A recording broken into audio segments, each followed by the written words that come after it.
สวัสดีค่ะทุกๆคนยินดีต้อนรับเข้าสู่ช่องมาซ่าทีวีค่ะวันนี้นะแม่จะมีนิทานมาเล่าให้เพื่อนๆฟังกันนะคะมาเข้าเรื่องกันเลยดีกว่าค่ะเรื่องการผจญภัยของหมาจิ้งจอกหมาป่าไม้ที่เพิ่งเสียสามีไปเธอเพิ่งคลอดลูกออกมาเธอจึงได้ชวนหมาจิ้งจอกที่เป็นเพื่อนสนิทของสามีที่เสียไปเพื่อมาเป็นพ่อทูลหัวทำพิธีให้ลูกของเธอหมาป่าไม้คิดว่าหมาจิ้งจอกมีความรู้และมีความสามารถมากเขาสามารถสั่งสอนลูกชายตัวน้อยของฉันได้ให้อยู่รอดในโลกที่โหดร้ายแบบนี้ได้แน่นอนหมาจิ้งจอกก็พูดว่าคุณนายฉันขอขอบคุณสำหรับเกียรติที่คุณมอบให้ฉันอย่างไรก็ตามการกระทำของคุณจะได้รับสิ่งตอบแทนเขาสนุกสนานกับงานเลี้ยงหลังจากนั้นเขาก็พูดว่าคุณนายหน้าที่ของเราคือดูแลเด็กๆพวกเขาต้องมีอาหารดีๆถึงจะได้แข็งแรงฉันรู้จักคอกแกะคอกหนึ่งซึ่งเราอาจจะได้อาหารดีๆจากที่นี่หมาป่าไม้พอใจกับเรื่องนี้และเธอก็ออกไปพร้อมกับหมาจิ้งจอกณที่ลานฟาร์มแห่งหนึ่งหมาจิ้งจอกชี้ไปที่รูจากระยะไกลแล้วพูดว่า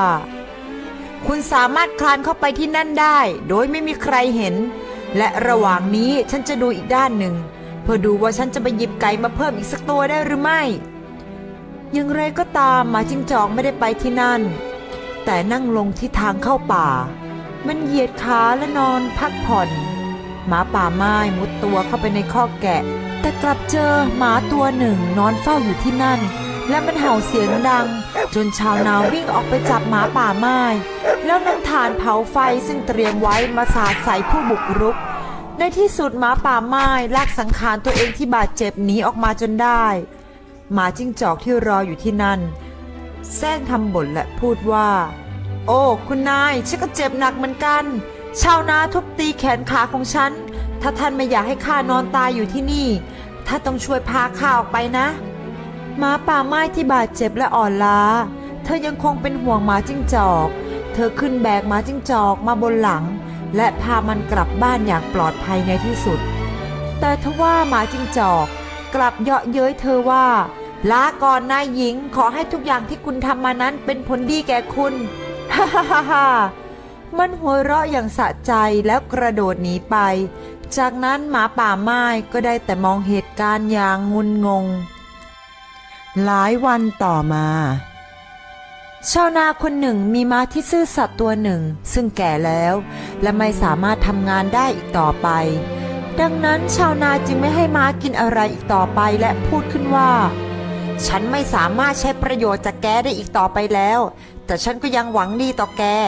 ถ้าแกยังแข็งแรงพอที่จะพาสิงโตมาที่นี่ได้ฉันก็จะดูแลแกแต่บัดนี้แกจงออกไปจากคอกม้าของฉันเสียมันเดินทางไปเพื่อหาสิงโตมันเข้าไปในทุ่งโล่งม้ารู้สึกเศร้าใจมากมันจึงเข้าไปในป่าเพื่อหลบภัยและเพื่อผ่อนคลายจากนั้นหมาจิ้งจอกสังเกตเห็นม้าเลยถามขึ้นมาว่าเหตุใดคุณจึงก้มศีรษะลงเช่นนั้นล่ะม้าแล้วทำไมไปไหนมาไหนคนเดียวล่ะเฮ้อม้าถอนหายใจดังลั่นความโลภและความซื่อสัตย์ไม่สามารถอยู่ร่วมกันได้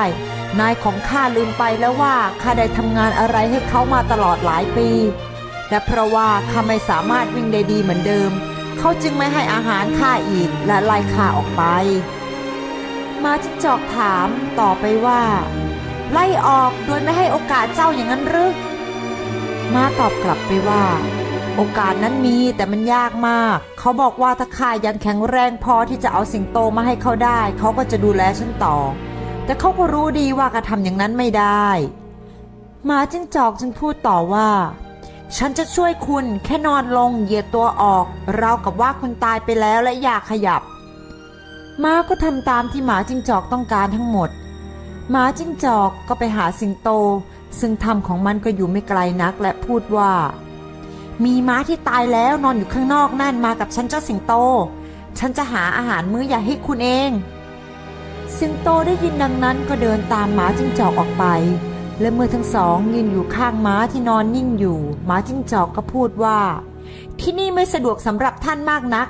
ฉันจะผูกหางของม้าไว้กับขาของท่านแล้วท่านก็ลากมันเข้าไปกินในถ้ำได้ตามสะดวกเลย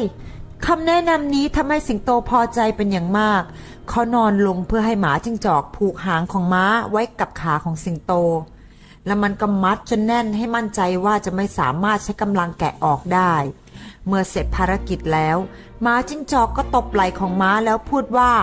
ดึงสิม้าพี่ม้าดึงแรงๆวิ่งและวิ่งเร็วๆด้วยนะให้สุดกำลังเลยจากนั้นม้าก็ลุกวิ่งอย่างเต็มกำลังมันลากดึงสิงโตออกไปสิงโตเริ่มส่งเสียงคำรามจนนกทุกตัวในป่าบินออกไปด้วยความหวาดกลัวแต่ม้าก็ปล่อยให้มันคำรามต่อไปโดยไม่สนใจมันม้าดึงมันข้ามป่าไปจนถึงประตูหน้าบ้านของนายของมันเมื่อนายเห็นสิงโตก็มีความดีใจและตกใจจากนั้นเขาจึงพูดว่า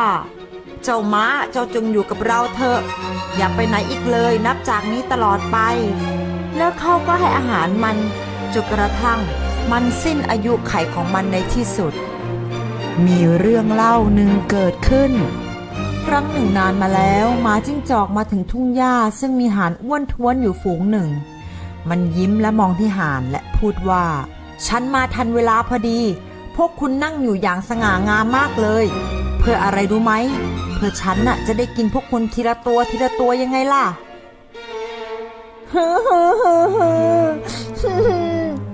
ห่านร้องด้วยความหวาดกลัวลุกขึ้นและเริ่มคร่ำครวญและร้องขอชีวิตอย่างน่าสมเพชแต่หมาจิ้งจอกกลับไม่ฟังอะไรเลยและพูดว่า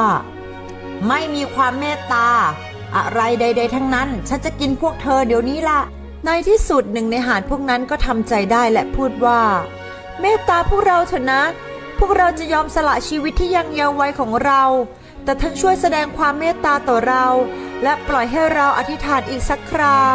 เมื่อเราอธิษฐานจบแล้วพวกเราจะได้นอนเรียงกันเพื่อให้ท่านจะได้เลือกตัวที่อ้วนที่สุดกินก่อนได้โดยง่ายดายใช่แล้วละหมาจิ้งจอกพูดนั่นน่ะสมเหตุสมผลมากเลยละเป็นคำขอที่น่านับถือมากอธิษฐานออกไปสิฉันจะรอจนกว่าคุณจะทำสำเร็จ